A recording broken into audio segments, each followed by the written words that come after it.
IELTS class. My name is Adrian, and I am streaming to you live from the Carpathian Basin in Central Europe. I hope everybody has had a great week, staying healthy, staying strong, and looking forward to some nice days ahead. This class, we are looking at the reading section, specifically academic reading module, but again, for the general reading, your section 3 is very similar to the academic reading, so this is good for general students as well. And the focus here, of course, is studying and practicing the right skills for reading to get those higher band 7s, 8s, and 9s. Hi, Kyber. Nice to see members in this class already. Hi, Taimur, Shaik, Shirojidin. Nice to see some of our regular students. While we wait for some of your classmates, this lesson is brought to you by aehelp.com. For academic IELTS success, check us out there. For the general IELTS, visit us at gieltshelp.com. That's general IELTShelp.com. On both of these websites, we have loads and loads of great materials for you. This is our academic IELTS web portal here with the blue background. Click that big red button.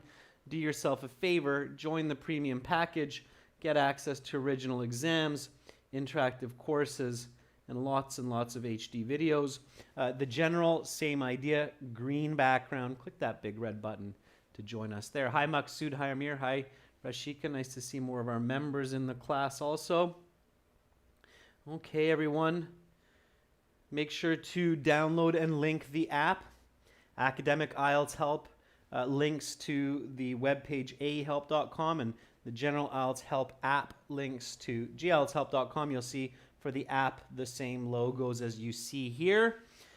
And there are some free computer-based exams there for you also. If you have questions, send me an email, adrian@aehelp.com. Okay, we'll have classes all the way till Saturday at this time as well. Tomorrow, members will finish that task 2, and tomorrow we'll have a speaking part 2 for everyone also.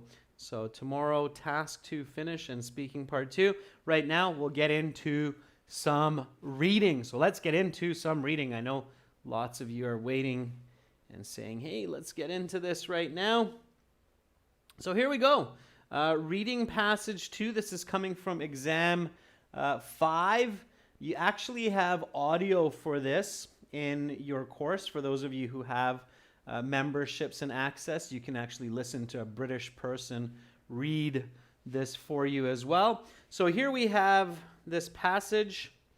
The first step, students, okay, when you're in the reading section of your exam, you have to read, okay? There are no shortcuts. It's much more difficult to just try to search for answers and not read the passage.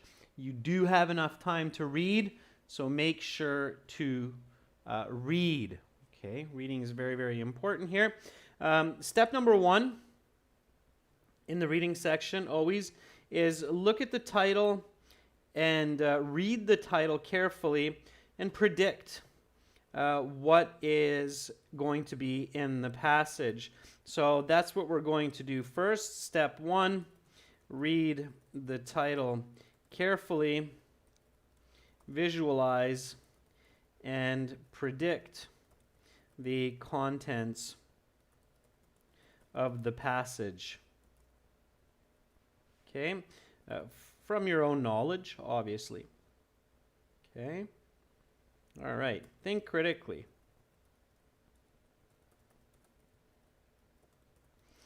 Ask what, why, how. All right, so let's do that. So here, the title is Earthquake Preparedness. So being prepared for an earthquake. When you think about this, when you think about earthquake preparedness, what comes to mind? So what does it mean to be prepared for an earthquake? So what's all of the information that you think of before you read any more words when you think of what does it mean to be prepared for an earthquake? What does that mean for you? Abhishek says an earthquake drill. Yeah, that means practicing in case of an earthquake. Yeah. It's also fire drills, practicing for fires, right? So in this case, it's an earthquake drill. Okay, Pooja says, what do you do when you face an earthquake? Yeah, but Pooja, what do you do? So don't just paraphrase the question, Pooja, but give an answer. What do you do? So think about it. Yeah, Charlie, it's same thing. So instead of just thinking about a question, how to avoid casualties, think about the answer. So what do you do? So Faramars Tavasolian says, take some precautions. What are those precautions?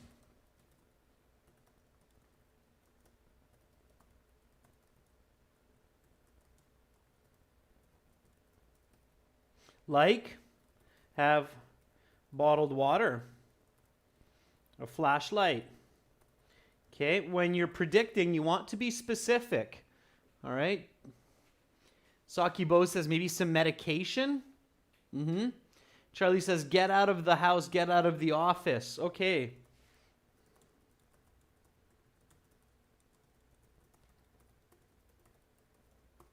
Find open ground. Kyber says check your hazards in your home. What kind of things? Do you have a huge glass chandelier that weighs 500 kilograms, which could fall and smash and crush? Okay.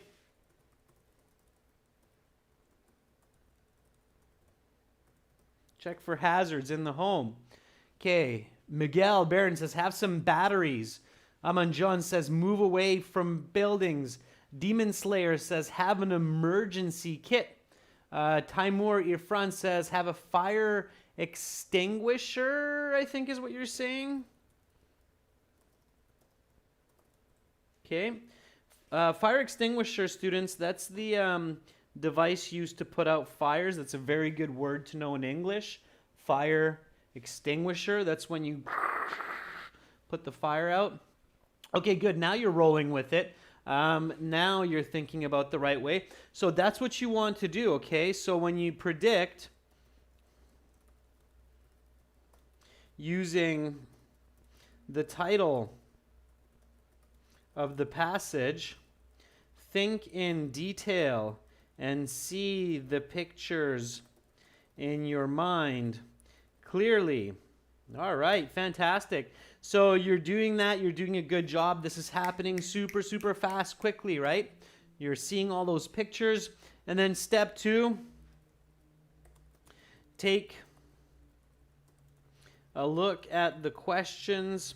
Read ones that have information from the passage and ignore ones that have extra and false information.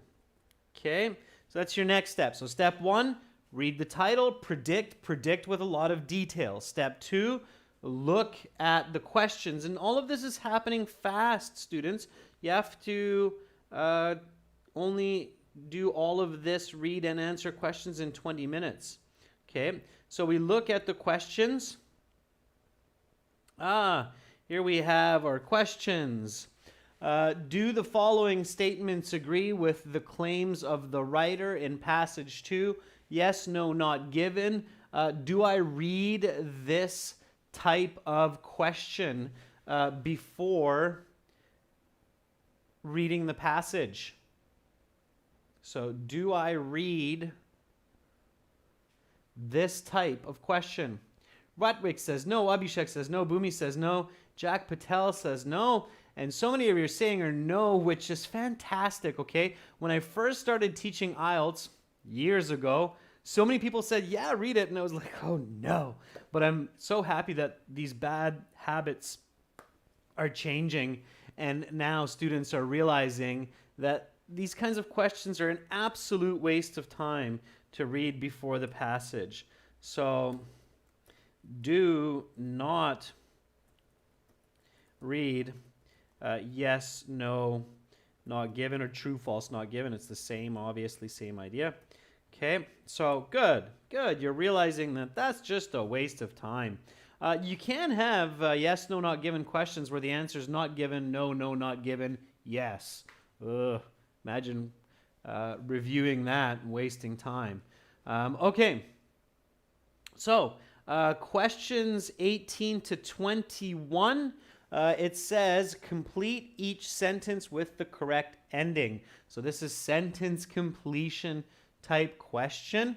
And here we have 4 questions or half sentences.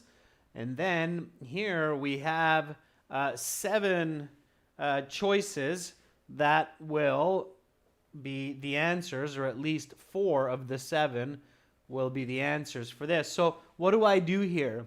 What should I do with this kind of question where I have half of the sentence here and I have 7 possible choices? What do I do? Kyber says read only the questions, and Kyber is right. Okay, again, the logic is all of this information is in the passage. So reading it or skim reading it fast to get an idea, it's good. It's somewhere in there. Okay, but don't read these choices because 3 of the 4 of these, which means almost half, okay, are false or wrong information, and we don't know which ones, and that's confusing. So read the statements only, okay? So let's do that. Let's read this together. The first step after waiting out aftershocks is 2. Poor construction results in buildings that offer.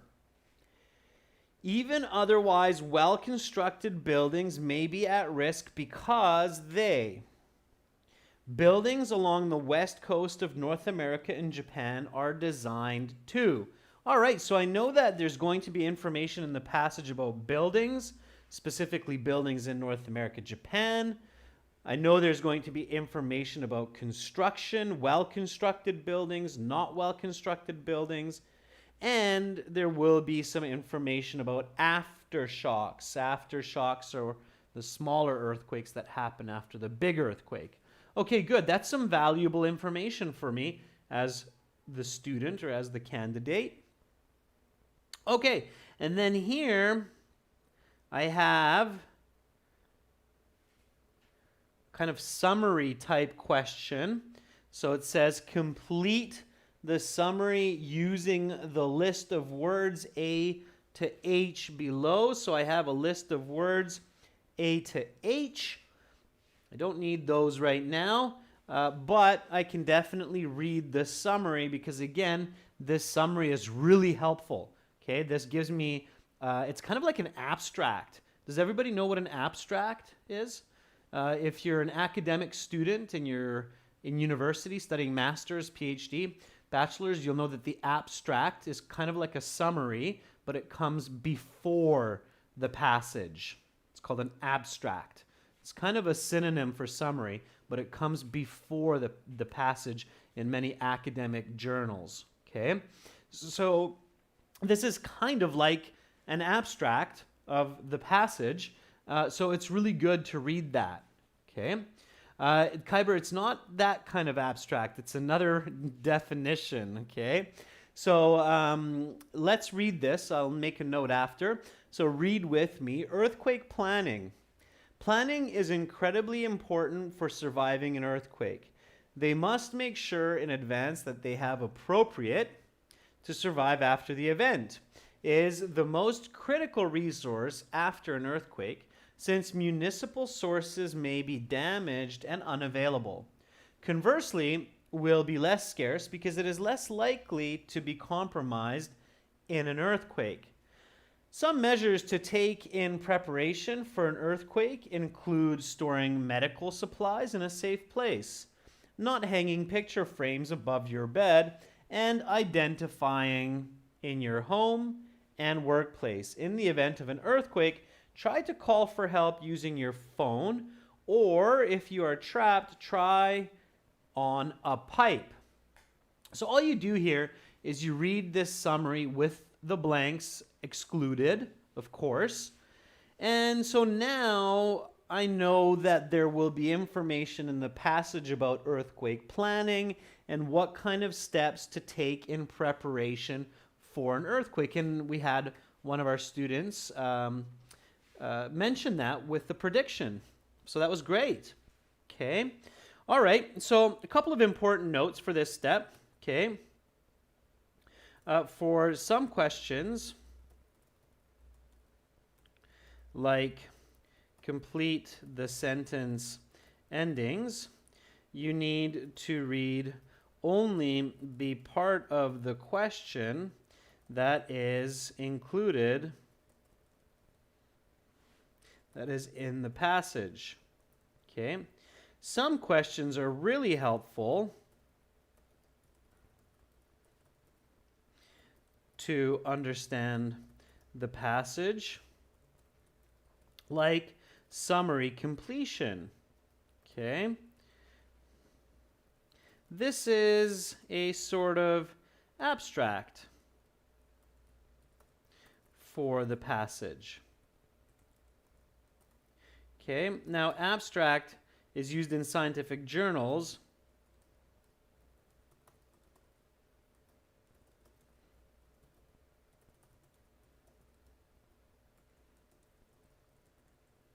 which is given to the reader before the journal discussion. Okay, so you university students will remember these abstracts. Okay, so it's not the same kind of abstract, Kyber, that you're thinking of where you can't touch or see it clearly. This is another definition of the word abstract. Okay.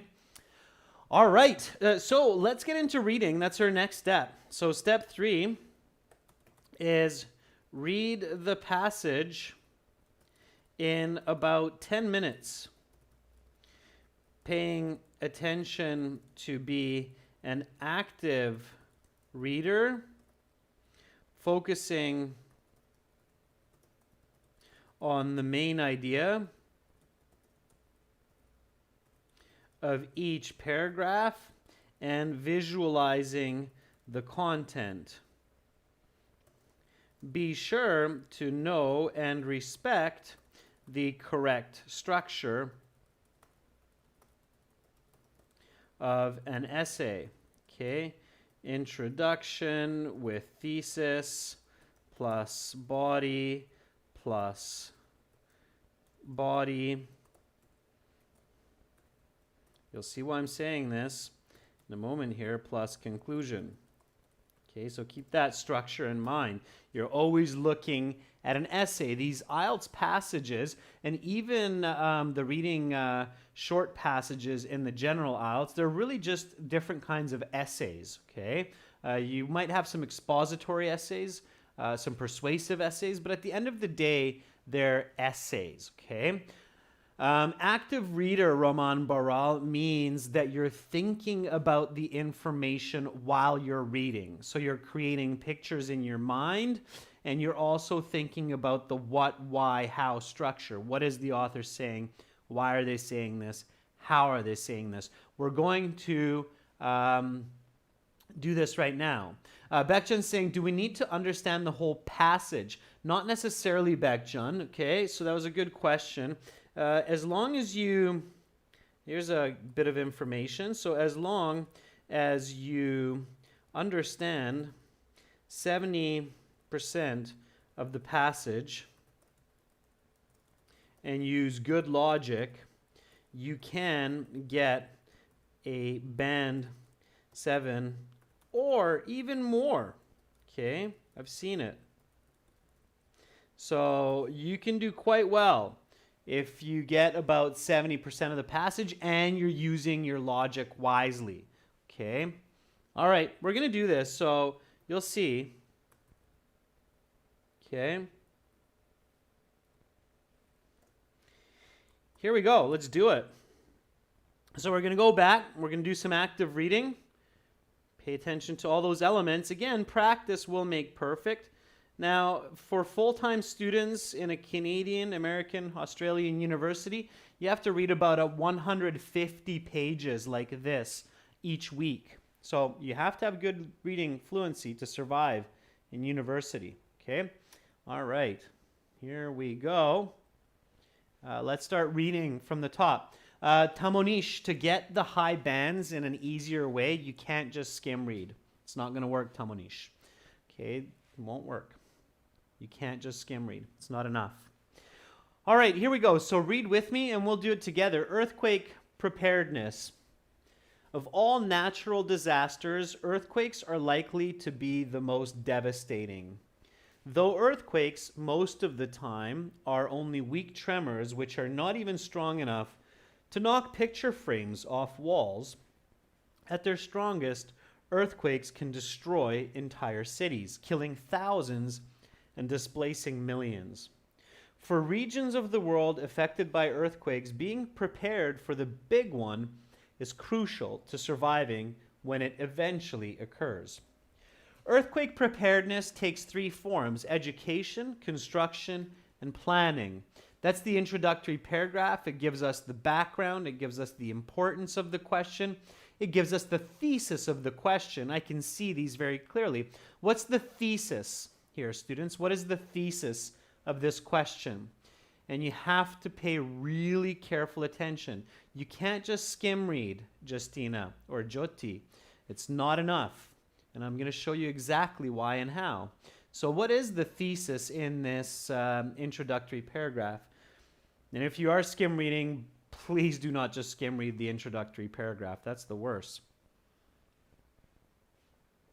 Nafosat says it's education, construction, and planning. It's the last sentence. Very good, Hina. Yeah. So this very last sentence, earthquake preparedness takes three forms: education, construction, and planning. That's the thesis that's given to us by the author. So what is the first body paragraph going to be about? So according to this thesis, what is the first body paragraph going to be about in this essay, or the first one or two body paragraphs potentially? Alex Joseph says it will be about education. Yeah, absolutely. So you know that it's about education. What is the middle of this essay going to be about? Very good, everyone. Very good. Nice. So you understand the concept of a good thesis. The middle of the essay will be about construction, right? Yeah, there we go. There's a little bit of delay between us and you, but yeah, construction. And then we know that near the end, it's going to be about planning. So just understanding this concept of thesis and how that works will already give you an advantage when you're looking at the questions to know where the information is. Is that clear? Okay, so just a quick tip there, all right? So the thesis statement will give you the organization of the essay. So pay special attention to it. Okay, that will really help you identify where information can be located. Okay, good. So let's do this. Let's keep reading. The speed that I'm going to read is absolutely an average speed. It's an okay speed. All right.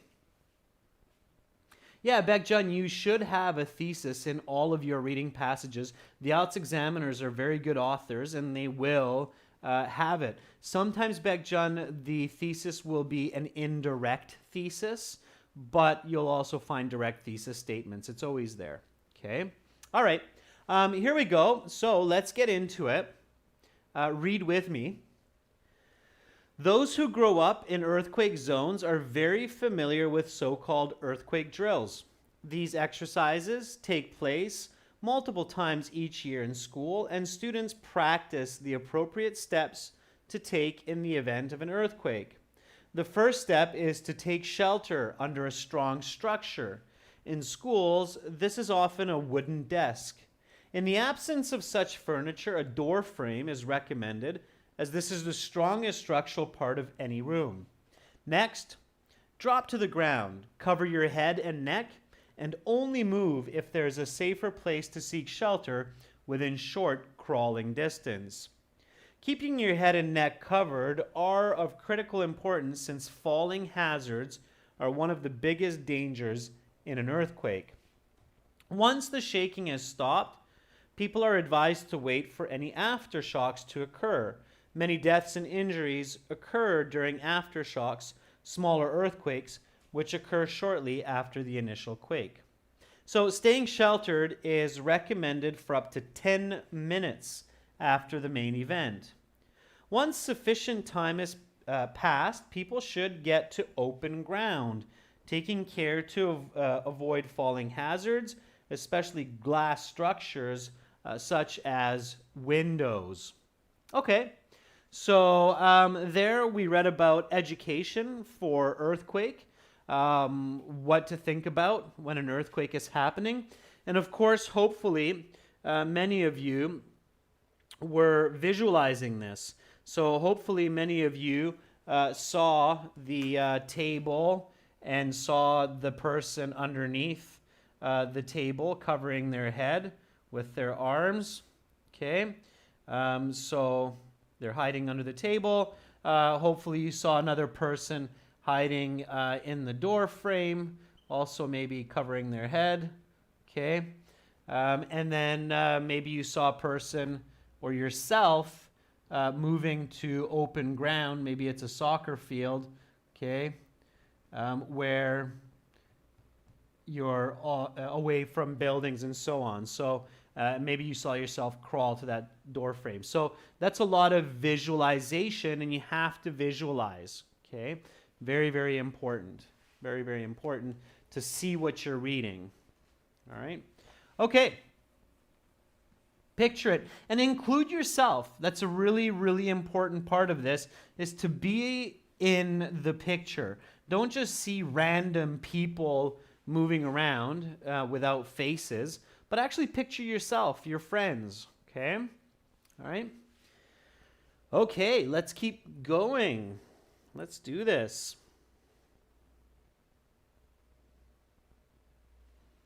So here we go. One of the biggest factors that affects the number of casualties in an earthquake event is the quality of the construction of buildings that people work and reside in. In areas with poor construction standards, these buildings provide little to no protection against earthquakes. In the major earthquake that occurred in Haiti in 2010, poor construction standards were to blame for a large proportion of the casualties. While other countries have high standards, often these standards are not designed with earthquakes in mind. Many buildings may be built to an otherwise high safety standard, but be almost as defenseless as the Haitian buildings when facing a strong earthquake. In high-risk earthquake zones, all buildings must be constructed with an eye to earthquake preparedness. Buildings in areas such as Japan and the west coast of North America are constructed to shift a certain amount along with an earthquake. This elasticity allows the buildings to survive the quake instead of shaking and being knocked down. They are shaken and returned to their original place. This type of construction greatly minimizes the risk to inhabitants in the event of a major earthquake. Okay, so here we're talking about construction. We talked about 3 examples of construction. 1, poor construction, like what happened in Haiti with bad construction, a lot of buildings collapsing. 2, good construction, but good construction which is not designed for earthquakes, which are still dangerous if an earthquake happens. And 3, good construction that is designed for earthquakes, like in Japan and North America. So I have each of those points in mind. That's the active reading that a student was asking about earlier. Okay, let's keep going. Now, this is reading, students, so I'm not just lecturing here. I'd like you definitely to read with me. Okay? All right, here we go. Now, I'm guessing that this next paragraph will be about planning, okay, which makes sense. The final form of earthquake preparedness is planning. People in high-risk areas must have a plan for what to do in the event of an earthquake, and they must plan beforehand so they have appropriate supplies to survive in the initial days after the event. The most important resource after an earthquake is water, and it is recommended people keep enough water for a week, approximately 28 liters per person. Food will not usually be difficult to come by, but water, which relies on municipal delivery systems, which are very likely to be compromised by the quake, is precious. Other critical items, such as medical supplies and personal documents, should also be stored in a safe place so they can be retrieved after the event. Other measures which are useful to prepare for an earthquake are keeping a flashlight and whistle next to your bed, not hanging falling hazards such as picture frames over your bed, arranging a family contact person outside of your area, arranging a family meeting place, and identifying both hazards and refugee areas within your home, school, and workplace. Okay, so lots about planning, lots of visualization there. You should remember points like the most valuable resource is water, not food. Keep a flashlight, keep a whistle. Okay. Let's keep going. Keep reading.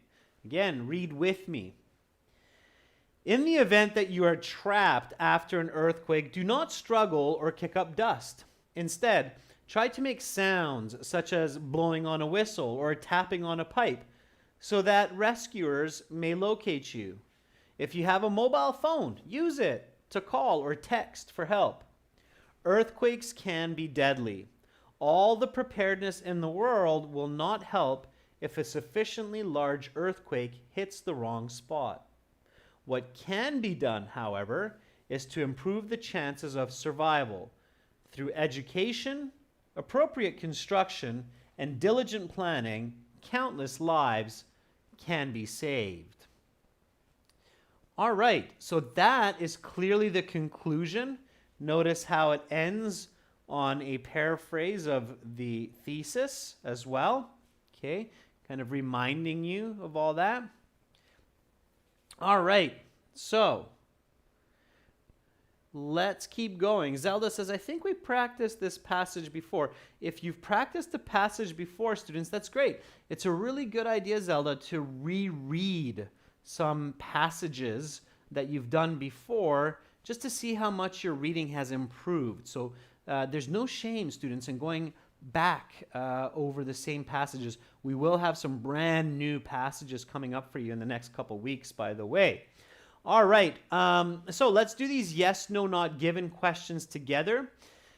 Now, with the yes, no, not given, the strategy that you should use is first figuring out if the information is given or not, and then figuring out if the information is true or not, okay? So the idea for yes, no, not given questions is, as step number one, figure out if it's given or not given. Okay, that's your first step. If it's given, then your second step is to figure out whether it's true or yes, or false or no. Okay, so that's what you have to figure out. Now, to do that, you have to ask some logical questions. All right, the first question that you need to ask yourself, okay, this is for yes, no, not given. Question number one is this information important for this passage topic? Okay. If yes, then likely given. If no, then not given. Okay, so that's what we're going to do first here. So let's figure this out. always ask the full question. So here, the statement is most earthquakes are strong enough to cause some damage. Full question, is it important for earthquake preparedness to know whether or not most earthquakes are strong enough to cause some damage? Is it important to know that? So is it important to know for earthquake preparedness that most earthquakes are strong enough to cause some damage? Yeah, sure. Yeah, so many of you are saying, yeah, that's important. So we say, yes, it's important. So important. So if it's important, therefore it must be given. So then we go on to step 2, right? And we have to ask, is it true?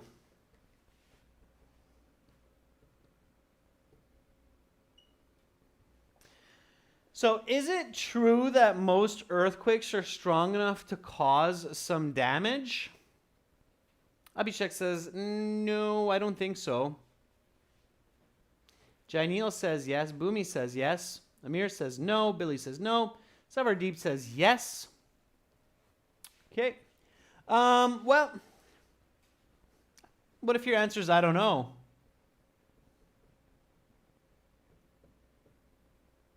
No, I don't know.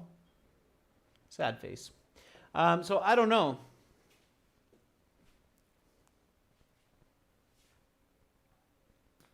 Okay. Then what do? You take a look. Okay. Now, if you're visualizing, you should remember where this is found. And usually true, false, not given are in the order of the passage. So I'm going to check the introduction. Oh, I'm happy again because I know what I'm doing. Smiley face. Okay. All right. This is something that I would look for in the introduction because clearly the strength of an earthquake is most likely discussed in the introduction because it's giving background information. Okay, background information. So I'm going to check the introduction and look for that. Now I'm looking for the word strong or strength. Okay, so earthquakes most of the time are only weak tremors, which are not even strong enough to knock picture frames off walls. Okay, so here it's telling me that most earthquakes are not strong enough to knock picture frames off walls. Most earthquakes are strong enough to cause some damage. Well, if it can't knock a picture frame off your wall, it's likely not going to do much damage. So the answer is no. Okay, now make sure you use the correct format. It's not true, false, not given. It's yes, no, not given. Okay, it's yes, no, not given. All right, so with the same kind of strategy, we keep going.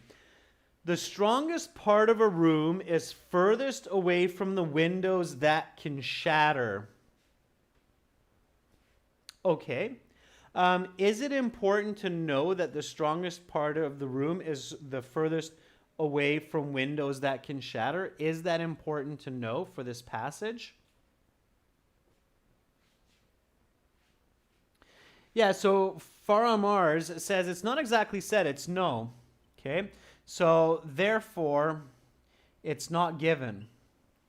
One way that you can figure out not given answers is when they're awkward and untrue.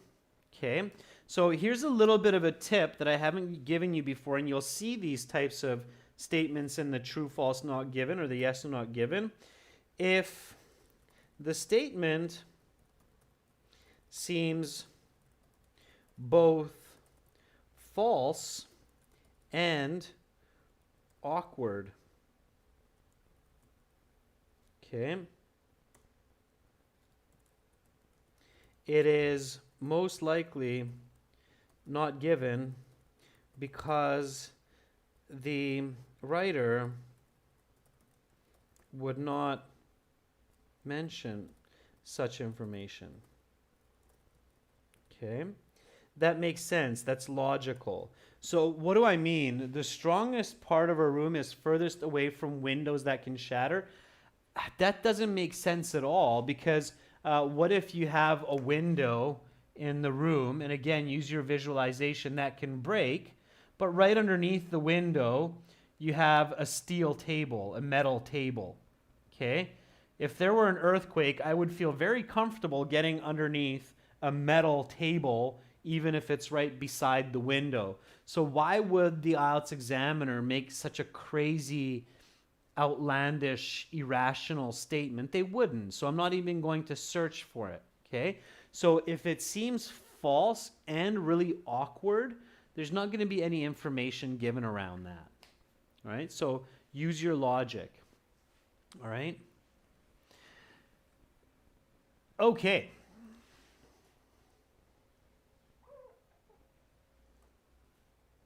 So here we go with the next one. Your head and neck are the weakest parts of your body and must be protected. Okay? Your head and neck are the weakest parts of your body and must be protected. Is it important to know that the head and the neck are the weakest parts of the body and must be protected? I would say no, for the same reason of number 15. Okay, so no, therefore not given. Why? Because the head, I don't know about you, but my head is pretty hard. I have a skull there, okay? Your neck is pretty strong. It has to be protected, okay? That's true. But I don't think the author would say that it's the weakest parts of your body. That's false and strange. Okay? So it's really false and strange to say that the head and the neck are the weakest parts of the body. Let's take a look at that. Okay. So maybe you're thinking, I don't know, right? So maybe you're thinking maybe. And so we can look for this information here, the head and the neck, because we read about that. So again, if you have to search specifically for information, and that was in education, right? Not in construction, that was in education, so that was still body paragraph 2. And right away I can find it. Keeping your head and neck covered are of critical importance, since falling hazards are one of the biggest dangers in an earthquake. So it says that keeping your head and neck covered are important, but it doesn't say that you have to keep your head and neck covered because they're weak parts of your body. It says that you have to keep your head and your neck covered because there are a lot of falling hazards, so falling objects. So in this case, the author doesn't give that information, so it's not given. Okay, so again, it's not given for the same reason that that question 15 is not given. Okay, so no, not given, not given. Okay, aftershocks are incredibly dangerous. Is it important to know? So in earthquake preparedness, is it important to know if aftershocks, the so-called smaller earthquakes, are important or not? Yeah, so Umid says yes, and it is, so we know it's given. And is it true? So then we ask the second question, is it true that aftershocks can be very dangerous? Yeah, and Pooja says it's true. So again, it's true, so it's yes. Okay, you should not have to search for that if you are reading actively, because it says that, hey, you have to stay in the same spot for 10 minutes. Okay, so no, not given, not given, yes. Looking good.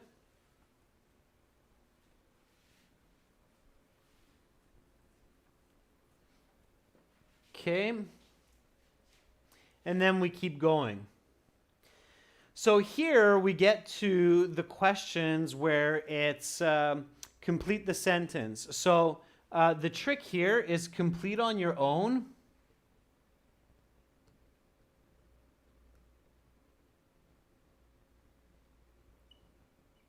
From your own knowledge, and then match. Okay, so that's what you have to do. You have to complete these from your own knowledge, from what you got from the passage, and then match. So the first step after waiting out aftershocks is to. So from your own knowledge, from what you read, what is the first thing to do after the aftershock? So you're waiting, the earthquake happens, then those smaller little shocks happen after. What do? So Charlie Sen says, leave the building. Bhumi says, go to an open place. Chatbar, very good. Okay, so very good. All right.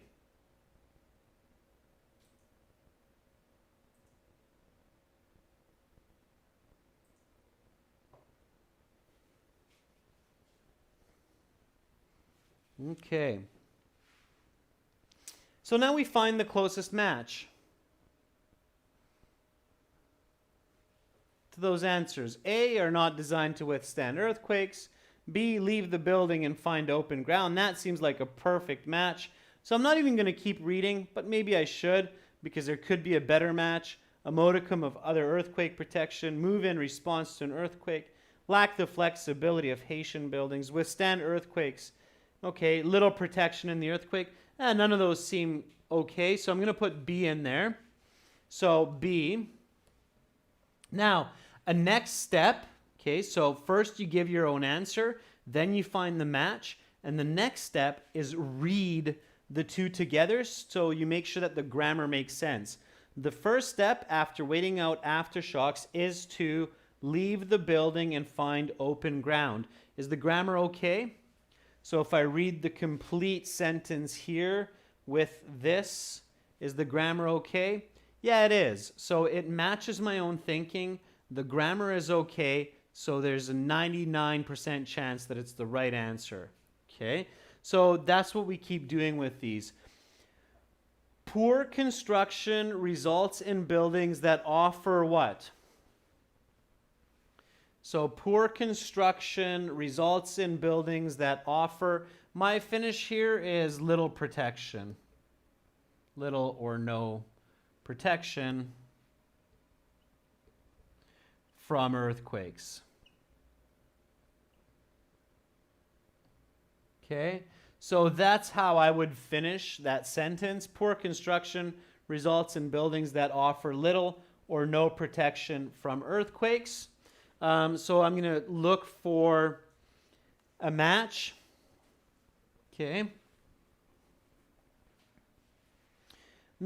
Are not designed to withstand earthquakes. That looks interesting. A modicum of earthquake protection. I don't know. Move in response to an earthquake. Lack the flexibility that Haitian buildings have. Withstand earthquakes due to their rigid construction. Little protection in an earthquake. This one seems like the closest match. Okay, I don't know the definition of that word, so I don't want to choose it, especially when this looks more accurate. So I'm going to take G and I'm going to put it into that sentence. Poor construction results in buildings that offer little protection in an earthquake. Grammar's good. I stick with it. So G it is. Okay, that's how I do it. Careful students, like sometimes what students will do is, oh, that looks like a really difficult word. I don't know what it means, so it must be the right word because they're trying to trick me. What? No, okay, not necessarily. That's not what's going on. If you don't know what a word means, be really careful, okay? It could be a completely wrong answer. So that's a really weird strategy. Don't do that, all right? I've seen students do that where they think if they don't understand the words in the question, it must be correct because it's difficult or something. All right, number 20. Even otherwise well-constructed buildings may be at risk because they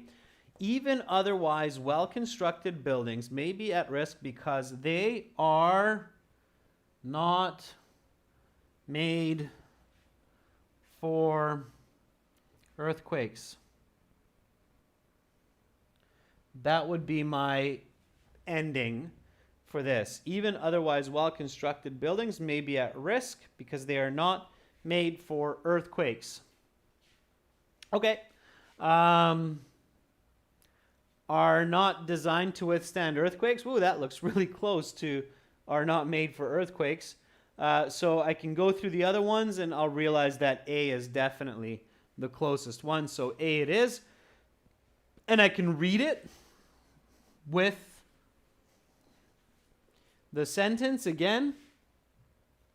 So even otherwise well-constructed buildings may be at risk because they are not designed to withstand earthquakes. Sounds good. All right, buildings along the west coast of North America and Japan are designed to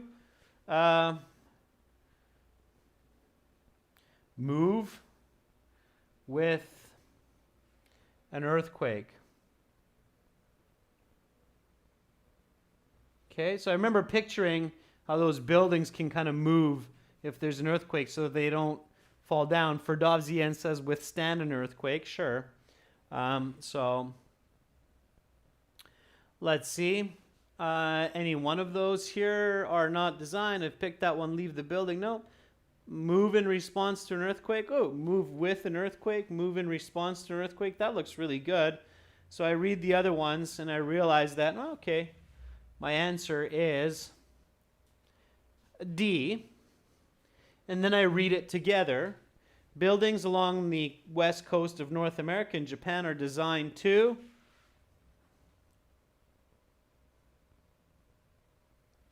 move in response to an earthquake. Oh, that sounds perfect.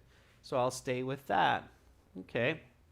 All right, so I have just one set of questions left. It's my summary completion, where I have to put in the correct letters for the word. So here is earthquake planning, which is the third body paragraph. I have my questions here. And then I have my choices here. So again, the trick is the same as what we just did. Read it, think about the correct answer, and then choose. So read, think about your answer, then choose. Okay? All right. So planning is incredibly important for surviving an earthquake. They must make sure in advance that they have appropriate to survive after the event. Supplies would be my word. So they must make sure in advance that they have appropriate supplies or equipment. Maybe equipment or supplies. Something like that would be my guess. So I look, let's see. I don't see equipment, but hey, look at that. I see supplies there. Okay, that looks good. So I put in the letter H, and I keep going. Okay, so answers, correct answers should come from your own mind. If you are sitting the IELTS and your hope is to get a high band score by matching keywords and by skimming and matching with the passage, you're not going to get a band 6.5 or more. And if you do, then you could probably get a lot better mark if you did the correct steps. Okay? So the IELTS is designed to not let people pass who are not actually using information from the content, from the reading or in the listening, and from their own mind. If you're playing a game of Go Fish, blue fish, red fish, match, bing. If you're playing Go Fish, yeah, you get a mark for Go Fish, which will be a 5.5. All right, the rest of these ones, so 23, 24, 25, and 26, I'll leave those for you to practice at home. There are the choices. And hey, if you think you have the right answer, send me an email and I'll send you the answer key with a discount for our premium packages. Okay, so if when you finish that at home, send me an email and I'll send you back the answer key with a discount to join our premium packages on our website. So my email is adrian@aehelp.com. Send me your answers there, and I will send you the answer key. If you can't wait to join, then AE Help for academic IELTS and gieltshelp.com for general IELTS. Thank you so much, students, for joining me today. Tomorrow, I will host a class for everybody on speaking part 2. And of course, members, we will finish that task 2 essay with the body paragraphs and the conclusion that we started today. Much love back at you, Kyber. Bye-bye. Jainil. Hadis, you're very, very welcome. Alex, I look forward to seeing your answers. Ban, thank you. You're making me blush. Have an awesome day, everyone. Much love to all of you from Budapest. I'm Adrian. Bye for now.